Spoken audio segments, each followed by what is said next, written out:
Silakan duduk. Salam sejahtera dan kasih Tuhan kita Yesus Kristus memberkati kita siang hari ini. Saudara, saya sangat bersyukur pada hari ini rencana kita sudah dimulai. Ya. Nah, untuk itu saya mengambil surah pembacaan kita pada siang hari ini dari kitab Keluaran. Kitab Keluaran, pasal yang ketiga, ayatnya yang ke-7 kita baca, hingga ayatnya yang ke-15. Kitab Keluaran, pasal yang ketiga, ayatnya yang ke-7, hingga ayatnya yang ke-15. Kita baca bersama-sama, saudara yang dikasihi oleh Tuhan, dengan memperhatikan kata-kata serta tanda bacaan yang ada di dalam bacaan kita. Keluaran pasal 3 ayat 7 hingga ayatnya yang ke-15. Kita baca bersama-sama. 3, 2, 1. Dan Tuhan berfirman, Aku telah memperhatikan dengan sungguh kesengsaraan umatku di tanah Mesir, dan aku telah mendengar seruan mereka yang disebabkan oleh pengerah-pengerah mereka. Ya, aku mengetahui penderitaan mereka.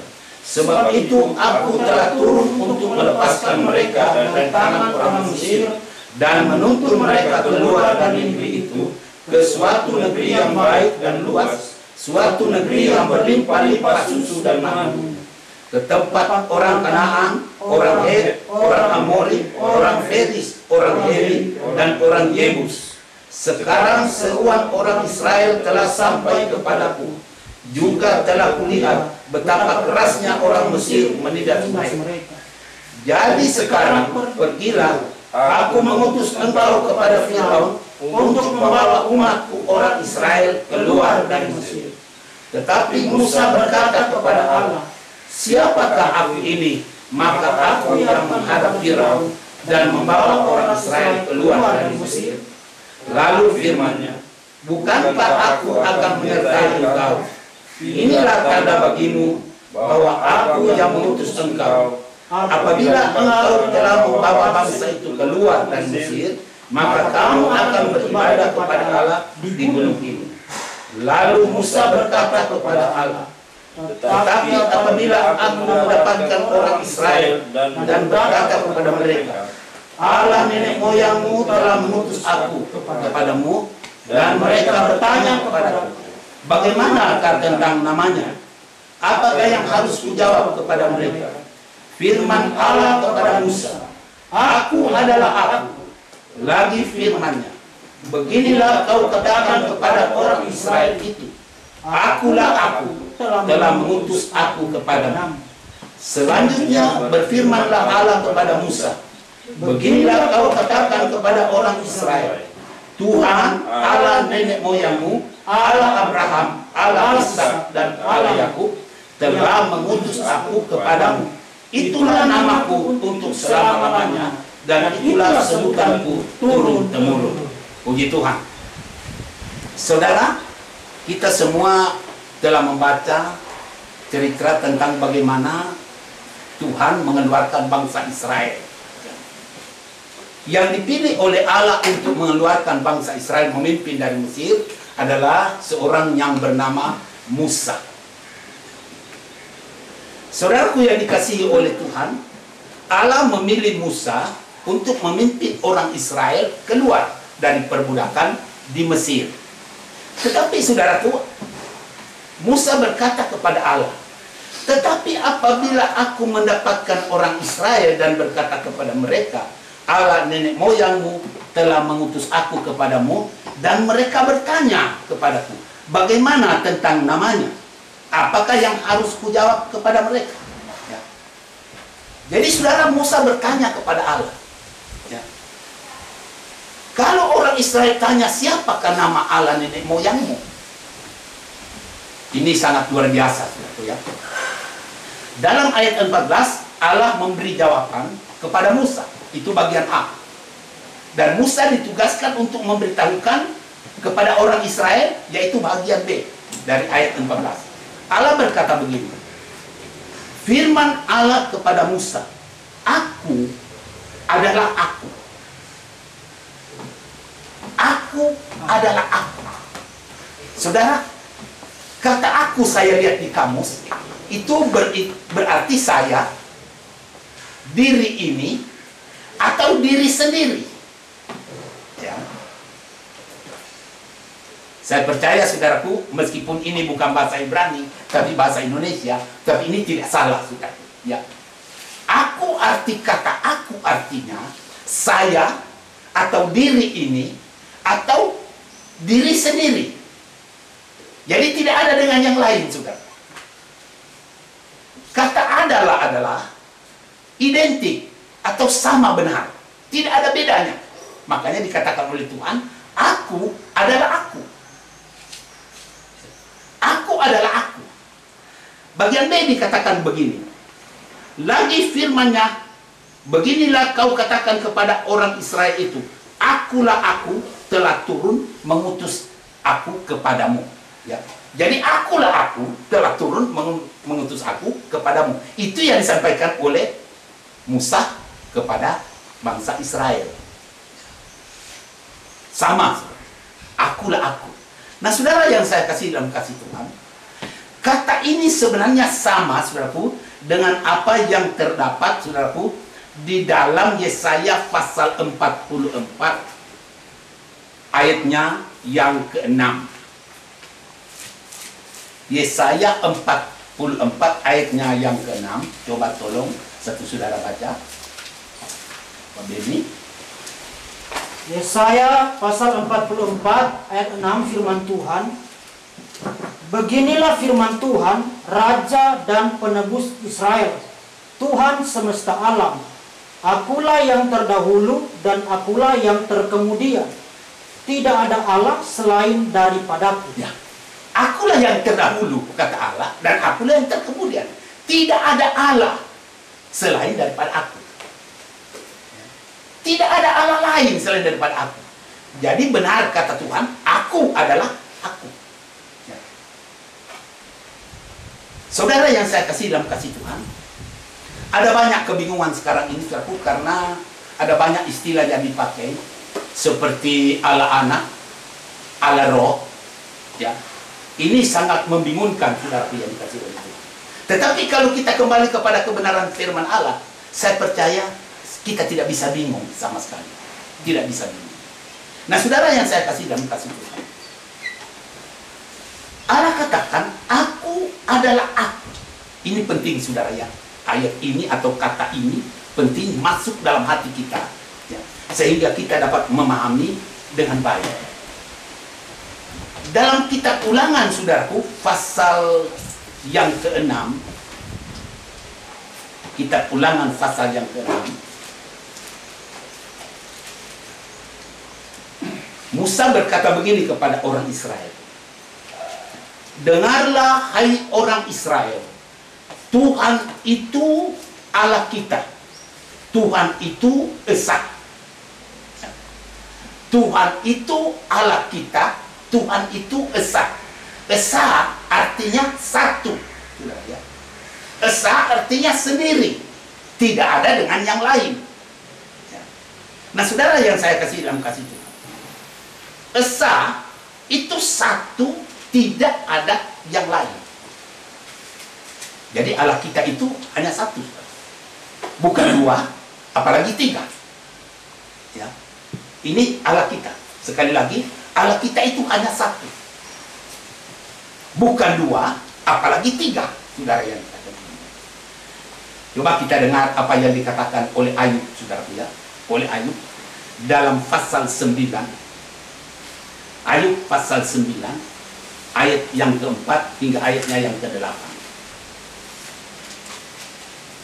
Ayub pasal yang ke-9 dari ayat 4 hingga ayatnya yang ke-8 dikatakan begini. Allah itu bijak dan kuat, siapakah dapat berkeras melawan dia dan tetap selamat?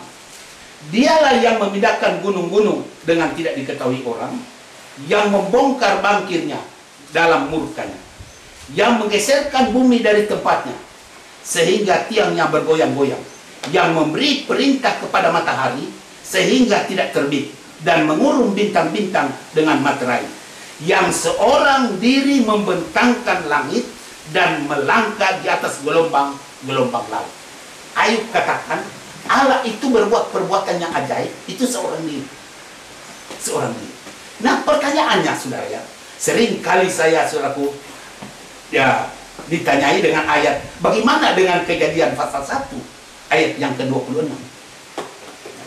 Saudara yang dikasih oleh Tuhan, coba kita lihat Kejadian pasal 1, ayatnya yang ke-26.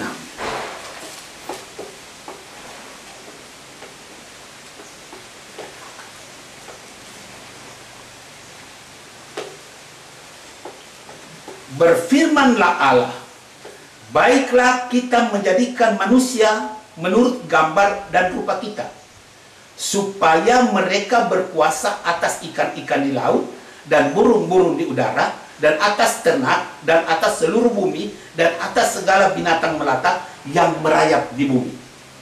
Ayat ini, saudaraku, ada begitu banyak orang yang bingung dengan ayat ini.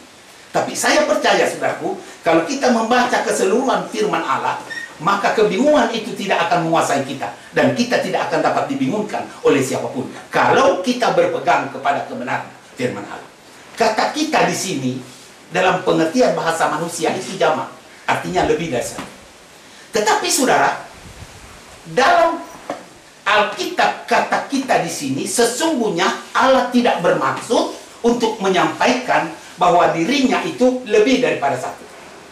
Sekali lagi, tidak bermaksud bahwa Allah itu lebih dari satu.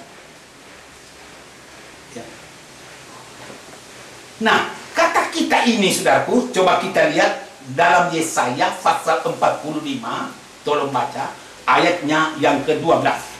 Yesaya 45 ayatnya yang ke-12. Yesaya pasal 45 ayat yang ke-12, firman Tuhan, Akulah yang menjadikan bumi dan yang menciptakan manusia di atasnya. Tangankulah yang membentangkan langit, dan akulah yang memberi perintah kepada seluruh tentaranya. Dengar, ini firman Tuhan, saudara. Akulah yang menjadikan bumi dan yang menciptakan manusia di atasnya. Saudara perhatikan. Pada saat Allah mau menciptakan manusia, Dia katakan, baiklah kita menjadikan manusia menurut rupa dan gambar kita.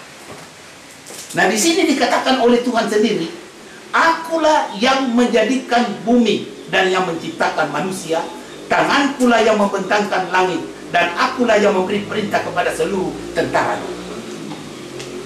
Dia yang menciptakan manusia. Saudara, dalam Yesaya 44 ayat 24 memberikan keterangan kepada kita. Tuhan menjelaskan kepada kita, beginilah firman Tuhan penebusmu, yang membentuk engkau sejak dari kandungan. Akulah Tuhan yang menjadikan segala sesuatu, yang seorang diri. Ya, saudara perhatikan dengan baik. Yang seorang diri membentangkan langit, yang menghamparkan bumi. Siapakah yang mendampingi aku? Kata firman Allah. Jadi saudara yang dikasih oleh Tuhan, ini Tuhan katakan. Kalau Yesaya 45 dikatakan, akulah yang menjadikan bumi dan yang menciptakan manusia di atasnya, maka Yesaya 44 ayat 24 Tuhan katakan, seorang diri. Nah, sekarang kita kembali ke kitab Kejadian pasal 1. Kalau begitu, kepada siapa Allah berkata, baiklah kita? Ini yang perlu. Saudara, saya pernah mendengar satu khotbah penjelasan mengenai ayat ini di satu perayaan Pohon Terang, ya. Dan pendeta itu menjelaskan bahwa pada saat Allah menciptakan manusia itu, Dia bentuk dewan sorga. Saudara, kata dewan, ya, itu dalam kamus bahasa itu dikatakan bahwa ada majelis yang terdiri dari beberapa orang yang mengadakan pembicaraan atau membahas sesuatu untuk memberikan nasihat atau membahas apapun. Itu berarti kalau dikatakan dewan, maka mau tidak mau Allah itu lebih dari satu. Tetapi Tapi di sini dikatakan, baiklah kita. Dan Allah sendiri katakan bahwa aku sendiri yang membentangkan langit dan menciptakan manusia. Dia sendiri. Berarti tidak ada yang lain. Nah, saudara yang dikasihi oleh Tuhan, sekarang kita melihat kebenaran-kebenaran ini. Saya beri contoh begini, saudara. Coba kita buka Mazmur 100 yang ketiga, lapis 3. Ayatnya yang pertama dan kedua. Mazmur 103 ayatnya yang pertama dan kedua. Dia katakan begini. Dari Daud, pujilah Tuhan, hai jiwaku, pujilah namanya yang kudus, hai segenap batinku. Pujilah Tuhan, hai jiwaku, dan janganlah lupakan segala kebaikannya. Daud berkata, pujilah Tuhan, hai jiwaku. Ya. Pujilah namanya yang kudus, hai segenap batinku. Ini firman Tuhan. Nah, sekarang pertanyaannya, kita tentu harus bertanya, pada waktu Daud berkata, hai jiwaku, ada berapa orang Daud? Dia satu. Tapi Daud memiliki jiwa dan juga memiliki roh, batinku. Ya. Satu, saudaraku yang dikasih oleh Tuhan. Nah, sekarang pertanyaannya, di mana pada waktu Daud berkata kepada jiwanya, di mana pada saat itu jiwa Daud berada? Apakah ada di samping? Apakah ada di depan? Atau apakah ada di belakang dia? Ini yang perlu kita, baru kita bisa mengerti Kejadian pasal 1 ayat 26. Ya. Di mana, saudara? Nah, saudara, kita lihat keterangan Alkitab dalam Mazmur 43 ayatnya yang kelima, bagian A. Mengapa engkau tertekan, hai jiwaku, dan mengapa engkau gelisah di dalam diriku? Ini jelas bahwa waktu Daud berkata, pujilah Tuhan, hai jiwaku, maka jiwa Daud itu ada di dalam diri Daud. Manusia akan terdiri daripada tubuh, jiwa, dan roh. Ada di dalam dirinya. Jadi bukan 3 Daud. Bukan. Ada Daud tubuh, ada Daud jiwa, baru ada Daud roh. Tidak. Tetapi Daud hanya sendiri. Dan pada waktu Daud berkata, pujilah Tuhan, hai jiwaku, maka jiwa Daud pada saat waktu itu berada di dalam diri daripada Daud itu sendiri. Nah, kita kembali ke Kejadian pasal 1 ayat 26. Dengan siapa Allah berbicara? Baiklah kita. Atau kepada siapa ia berbicara? Baiklah kita. Ini perlu ya, supaya kita mengerti bahwa Allah kita betul-betul Allah itu adalah esa. Saudara yang saya kasih dalam kasih Tuhan, saya percaya dan saya lihat dari kebenaran firman Allah bahwa Allah berbicara kepada firman dan roh. Sekali lagi, Allah berbicara kepada firman dan roh. Seperti Daud berkata, pujilah Tuhan, hai jiwa. Kalau Daud bisa bicara kepada jiwanya, apakah Allah tidak bisa bicara kepada firman-Nya? Kenapa saya katakan seperti itu? Saudara, nah sekarang kita lihat dari keterangan Alkitab. Di mana firman pada waktu Allah berkata, baiklah kita menjadikan manusia. Di mana dia? Ya. Saudara, ingat dalam wujud firman. Ya. Coba kita lihat apa yang dijelaskan oleh Yesus dalam Injil Yohanes pasal 8. Pasal 8 ayatnya yang ke-42. Yohanes pasal 8 ayatnya yang ke-42.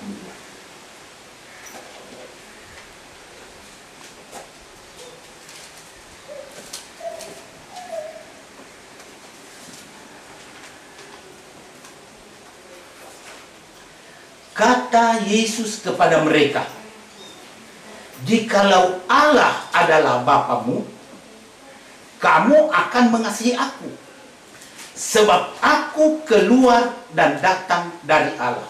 Dan aku datang bukan atas kehendakku sendiri, melainkan dialah yang mengutus aku.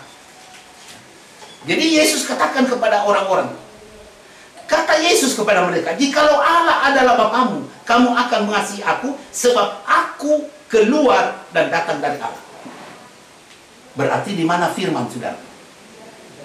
Ada di dalam? Ada di dalam. Ada di dalam Allah. Makanya Yesus katakan kepada Filipus, aku di dalam Bapa dan Bapa pun ada dalam di dalam aku. Jadi pada waktu wujud firman, dia belum jadi manusia. Yesus itu ada di dalam Allah. Sebab itu dia katakan, aku keluar. Jadi tidak salah menurut keterangan Alkitab. Kalau Allah katakan, baiklah kita. Ya, baiklah kita. Kenapa saudaraku? Dipakai situ kata kita. Berarti bukan kepada manusia. Karena memang manusia belum diciptakan pada waktu itu. Dan bukan juga kepada malaikat. Sebab dia pakai kata kita. Berarti sehakikat. Amin, saudara? Amin. Sehakikat. Saya beri contoh, saudaraku ya. Kalau misalnya kita ini semua ada di kebun binatang, ya, sementara melihat-lihat kebun binatang, saudaraku, dan tepat kita di satu kandang monyet, dan kita bawa pisang. Ini contoh, saudara. Ya. Tentu, saudaraku, saya akan panggil Pak Beni, Burma, mari kita makan pisang. Sebab kita kan sehakikat, saudara. Tapi kalau kepada monyet, tentu saya tidak akan panggil, monyet, mari kita makan pisang. Kita kan tidak sehakikat, saudara. Tidak sehakikat. Makanya saudara yang saya kasih dalam kasih Tuhan, ini sangat luar biasa. Ini perlu supaya kita tahu dan kita percaya bahwa Allah yang kita sembah, Allah Israel itu adalah Esa. Amin. Ini perlu. Kita tidak dapat dibingungkan oleh pengajaran-pengajaran yang bertentangan dengan firman Allah. Jadi Yesus katakan, jikalau Allah adalah Bapamu, maka engkau akan mengasihi aku. Sebab aku datang keluar daripada Bapa. Sekarang firman ada di dalam Bapa. Sekarang kita periksa di mana Roh Kudus waktu itu. Pasal yang ke-15 Injil Yohanes, ayatnya yang ke-26.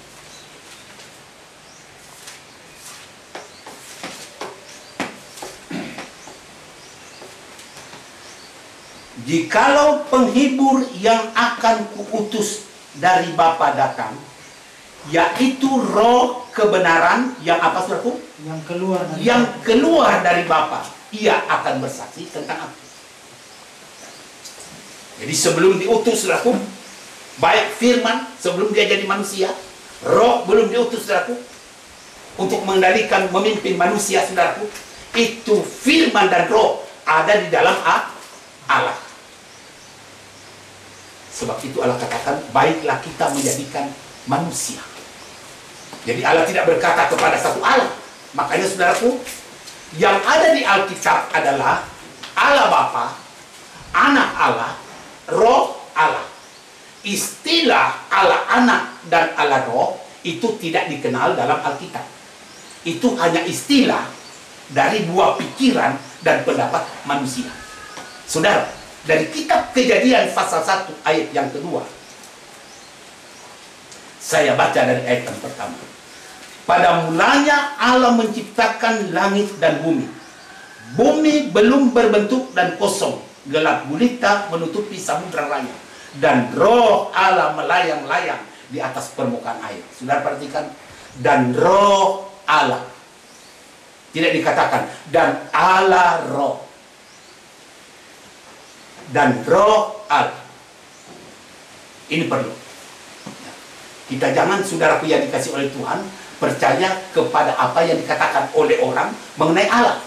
Tapi mari kita percaya apa yang dikatakan oleh Allah mengenai dirinya, yang disampaikan oleh orang yang diurapi oleh Roh Kudus mengenai Allah. Itu yang kita percaya. Oke, saudara yang saya kasih contoh. Allah katakan bahwa Dia sendiri yang menciptakan langit dan bumi dan segala sesuatu. Tidak ada yang mendampingi Dia. Nah, saudara yang saya kasih Tuhan, supaya kita menjadi orang yang sungguh-sungguh mengerti kebenaran firman Tuhan. Mari kita lihat tanggapan para nabi mengenai Allah. Ya. Sekarang kan banyak sekali, saudara. Sehingga orang tidak lagi percaya Allah itu satu, tetapi Allah tiga oknum ada di dalam satu. Sebenarnya penjelasan Tritunggal itu kata Tritunggal tidak ditemukan dalam Alkitab. Saya baca ensiklopedia dalam keterangannya bahwa Tritunggal itu dicetuskan oleh Tertullianus. Itu berasal dari seorang yang ahli bahasa Yunani. Dari abad kedua dan abad keempat, pelajaran Tritunggal itu diterima jadi resmi di dalam teologi Kristen. Kebetulan saya ada ensiklopedia, saudara ya. Jadi kalau mau ingin buktinya, itu boleh. Nah, saudara yang saya kasih Tuhan. Jadi kita lihat, saudara, bahwa Allah yang kita sembah adalah satu. Satu, bukan dua, apalagi tiga. Sekali lagi, Allah yang kita sembah itu satu. Mari kita lihat, saudaraku, Mazmur pasal 72, ayatnya yang ke-18.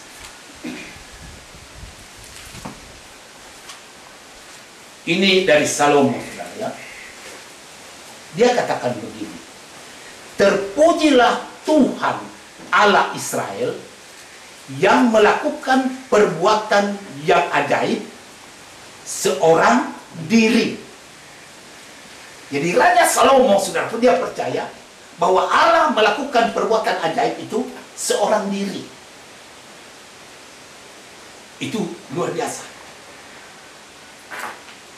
Tentu kita pilih mana yang kita mau percaya, saudara. Orang sesudah abad kedua, sesudah para rasul, atau memang nabi-nabi yang dipakai oleh Tuhan untuk menyampaikan kebenaran firman Tuhan. Itu hanya terserah kita.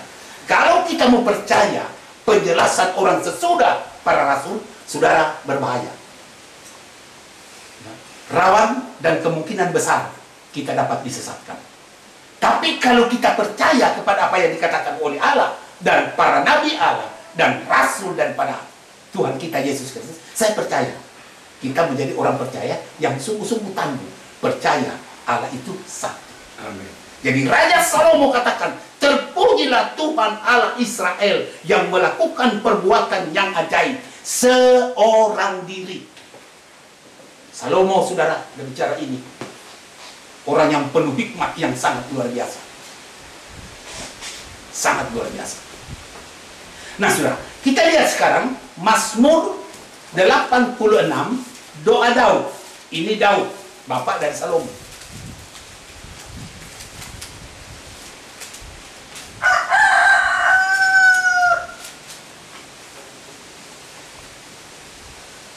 Sebab engkau besar dan melakukan keajaiban-keajaiban.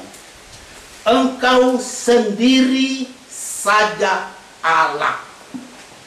Luar biasa. Sudah dikatakan sendiri, pakai kata saja. Engkau sendiri saja Allah. Ini Daud berkata kepada Tuhan. Dia tidak katakan dia sendiri, berarti dia bicara kepada orang lain. Tapi ini Daud dalam doanya dia sampaikan, engkau sendiri saja Allah. Saudara, luar biasa. Tidak ada suara dari surga. Daud salah. Kita ada tiga bilang sendiri. Tidak ada. Sepanjang kitab Mazmur tidak pernah. Tapi saudaraku yang dikasih oleh Tuhan, Daud katakan, engkau sendiri saja Allah. Saudara tahu kata saja? Itu sama dengan hanya. Saja artinya tidak lain, hanya itu. Saja artinya hanya itu selalu. Hanya itu terus menerus. Tidak ada yang lain. Ya. Saudara yang saya kasih dalam kasih Tuhan, supaya kita lebih memahami, lebih mengerti kebenaran firman daripada Tuhan. Bahwa Allah kita itu yang kita sembah adalah satu, esa. Ya, saudara yang saya kasih dalam kasih Tuhan. Kita lihat, maju terus saudaraku, dalam Mazmur 136.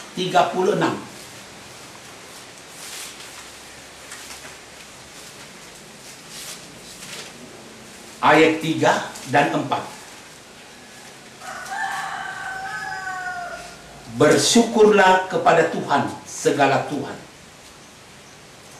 bahwasanya untuk selama-lamanya kasih setianya. Kepada Dia yang seorang diri melakukan keajaiban-keajaiban besar, bahwasanya untuk selama-lamanya kasih setianya. Ya. Masih ada banyak hal ayat yang mengatakan bahwa Allah itu seorang diri. Masih banyak. Tetapi saudaraku yang dikasih oleh Tuhan, dalam kesempatan ini saya mengambil beberapa ayat supaya dengan beberapa ayat ini kita lebih dapat mengenal bahwa Allah kita itu hanya sendiri. Kita kembali ke kitab Ulangan.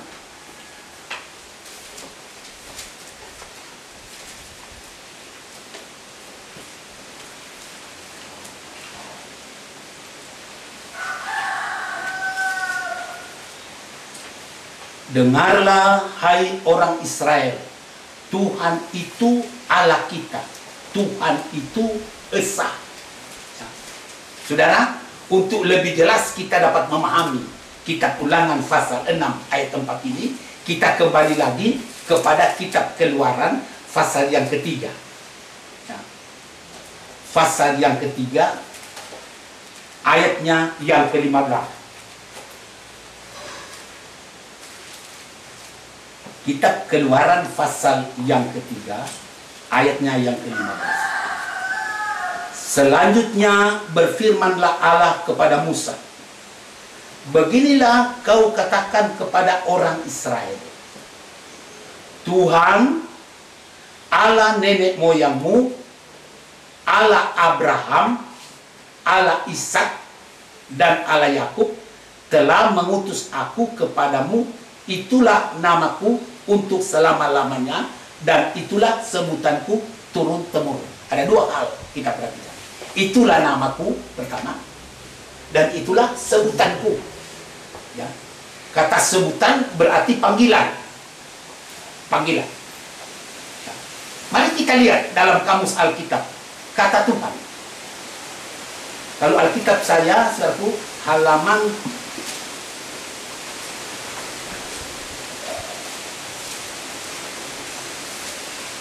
halaman 327. Mungkin Alkitab saudara halaman 352.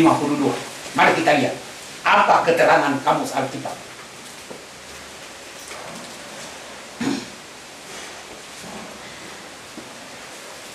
Dapat saudaraku? Mungkin di Alkitab saudara halaman 352, di Alkitab saya halaman 327. Dari kata tubuh, berikut bawah kata Tuhan. Tuhan salinan dari nama Allah Israel, yaitu Yahweh. Ya. Jadi saudaraku, salinan atau gantian. Ya. Jadi kalau di dalam Alkitab yang kita baca sekarang ini ada tulisan T besar, U besar, H besar, A besar, E besar, itu Tuhan, berarti itu adalah Yahweh. Sebab Tuhan salinan dari nama Allah Israel, yaitu Yahweh. Nah, yang berikut di bawah, Tuhan semesta alam, sebutan Allah Israel yang mengutamakan kekuasaannya atas langit dan bumi dan atas segala kekuatan duniawi. Ibraninya Sebaot, berarti tentara. Jadi kita kembali ke kitab Keluaran pasal 3. Jadi kalau kita baca ayat 15 ini, dia katakan begini.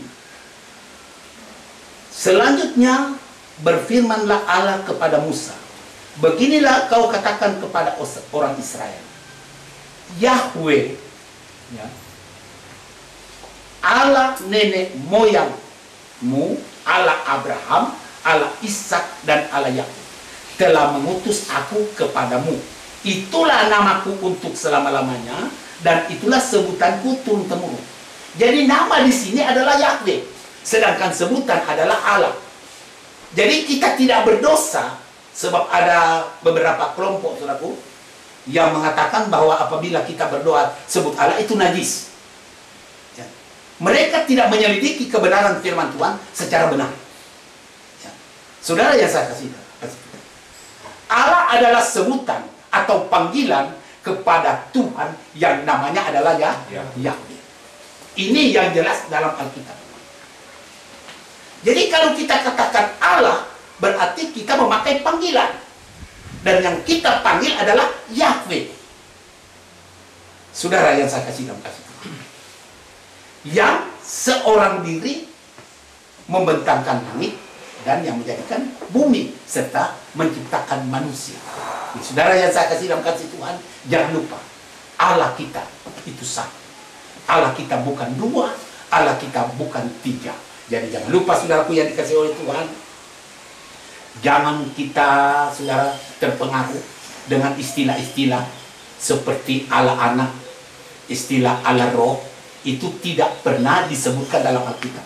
Saudara, pada waktu Yohanes Pembaptis membaptis Yesus, dikatakan dalam Alkitab, dalam Injil Matius pasal 3, langit itu terbuka. Dalam terjemahan lain dikatakan, langit itu terkoyak. Dan ada suara dari surga berkata, inilah anakku yang kukasihi, kepadanya aku berkenan. Inilah anakku yang kukasihi. Saudara, pada waktu malaikat menyampaikan kelahiran Yesus kepada Maria, malaikat katakan, hendaklah engkau menamakan dia Yesus. Kandunganmu bukan dari Roh Kudus. Kandungannya bukan dari manusia, tetapi dari Roh Kudus, itu maksud saya. Jadi kandungan Maryam itu dari Roh Kudus. Dan anak yang engkau lahirkan itu akan disebut anak Allah, bukan Allah anak. Sudah bayangkan, malaikat dari sorga katakan Yesus itu anak Allah. Tuh, kon cuma orang mungkin dari Sangir dia bilang Yesus itu Allah anak. Mana saudara mau percaya? Malaikat dari sorga atau orang dari Sangir? Haleluya. Mana orang mau percaya? Malaikat yang sampaikan, Allah yang sampaikan bahwa Yesus itu disebut anak Allah. Saya tidak habis pikir, tidak habis heran kenapa kok orang lebih percaya, saudaraku, manusia di dunia ini ketimbang malaikat dari surga. Ya, saudara yang saya kasih dalam kasih Tuhan, jangan lupa Allah kita itu esa. Allah kita itu satu. Kita kembali ke kitab Ulangan pasal 6.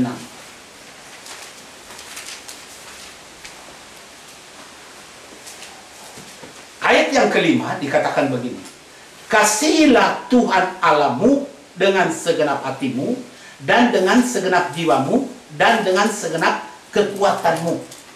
Ya.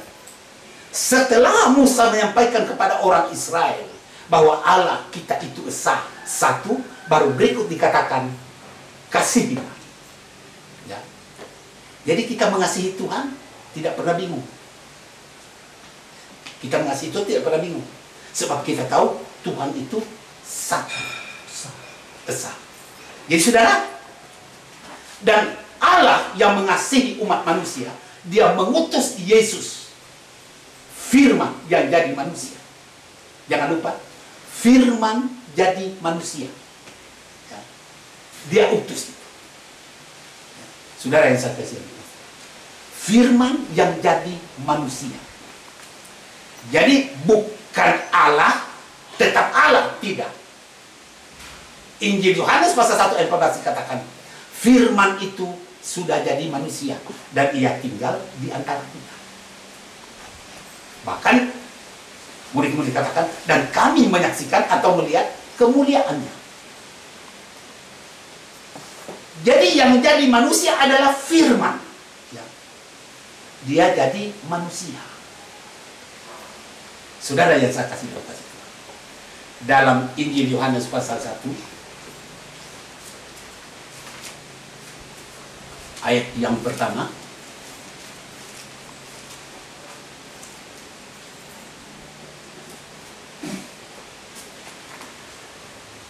pada mulanya adalah firman, firman itu bersama-sama dengan Allah, dan firman itu adalah Allah.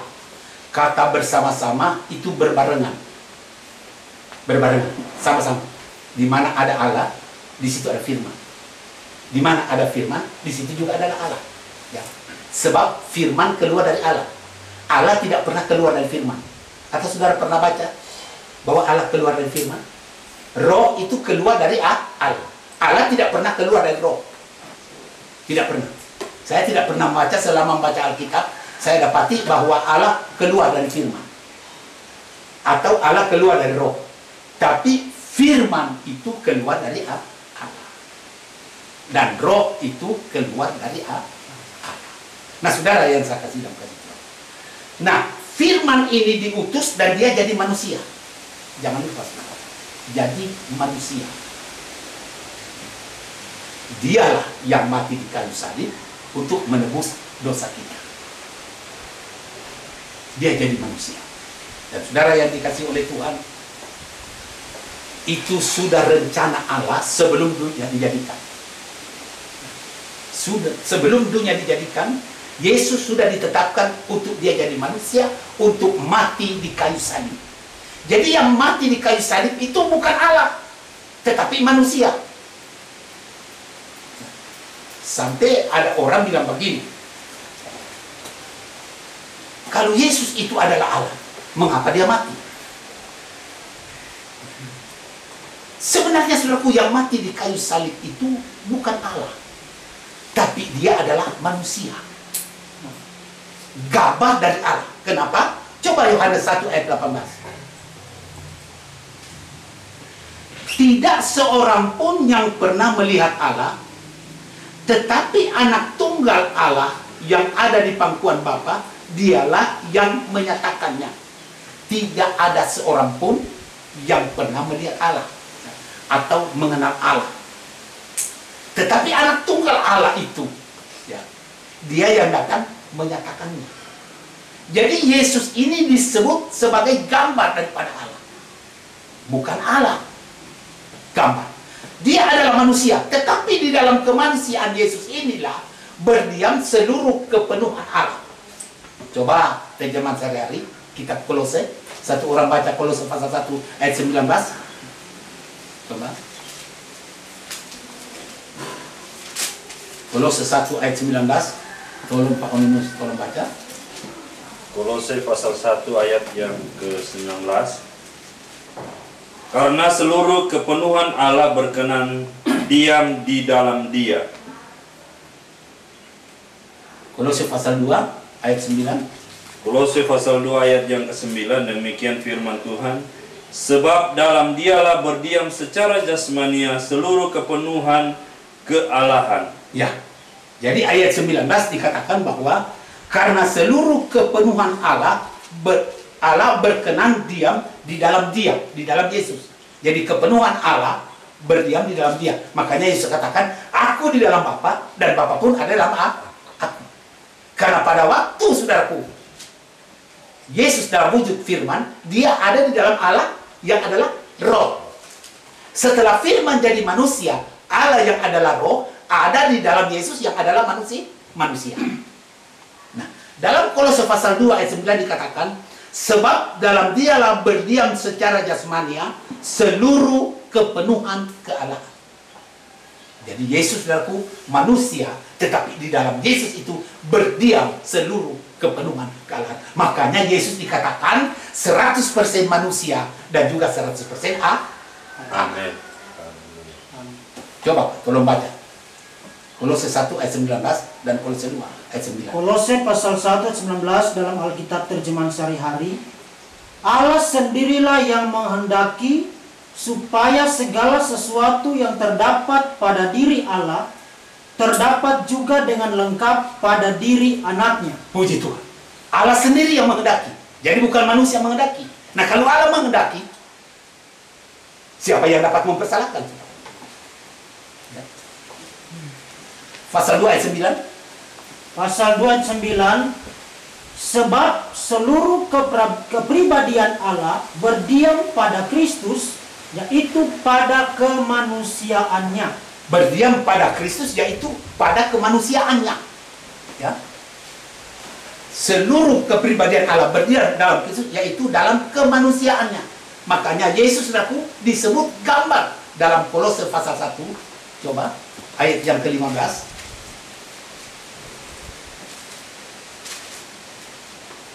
Kolose pasal 1 ayat yang ke-15. Kristus adalah gambar yang nyata dari diri Allah yang tidak kelihatan. Kristus adalah anak yang sulung, lebih utama dari segala yang diciptakan. Ya. Luar biasa saudaraku ya. Ia adalah gambar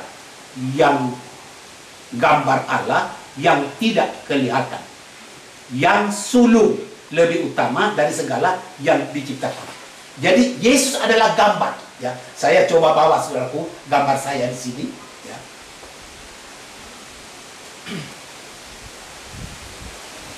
Ini saudaraku yang dikasih oleh Tuhan. Ini gambar saya.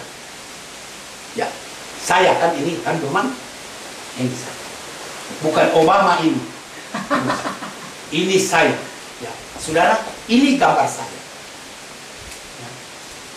Saya tanya, berapa saya sudah? 1. Ini adalah gambar dari diri saya.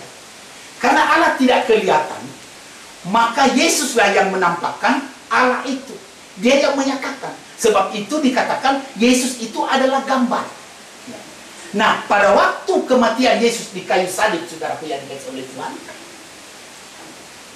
itu yang mati adalah manusianya, bukan Allah.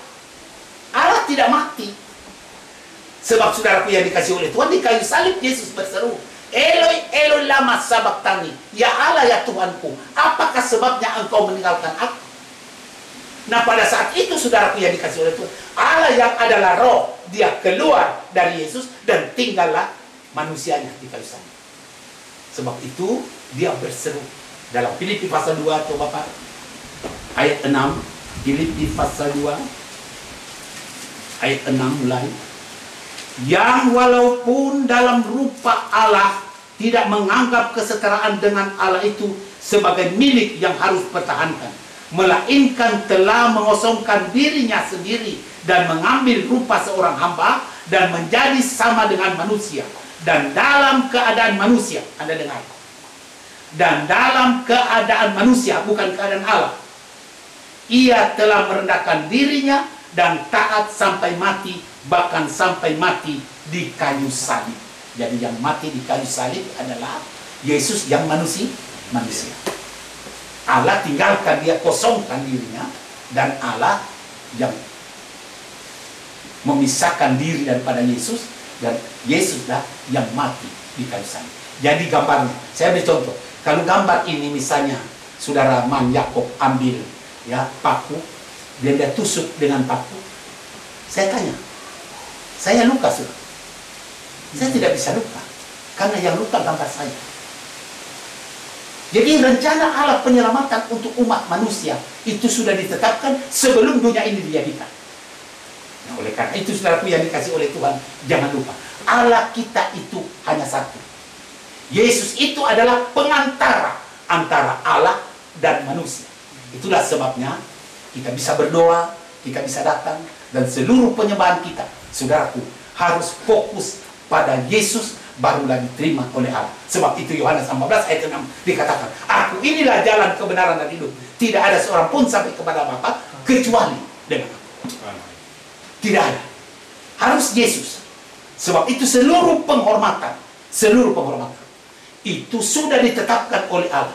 Penghormatan kepada Allah harus kita sampaikan melalui Tuhan kita Yesus Kristus. Yohanes pasal 5 ayat 22 dan 23. Yohanes pasal 5 ayat 22 dan 23. Injil Yohanes pasal 5 ayat 22-23 firman Tuhan, Bapa tidak menghakimi siapapun, melainkan telah menyerahkan penghakiman itu seluruhnya kepada Anak, supaya semua orang menghormati Anak sama seperti mereka menghormati Bapa.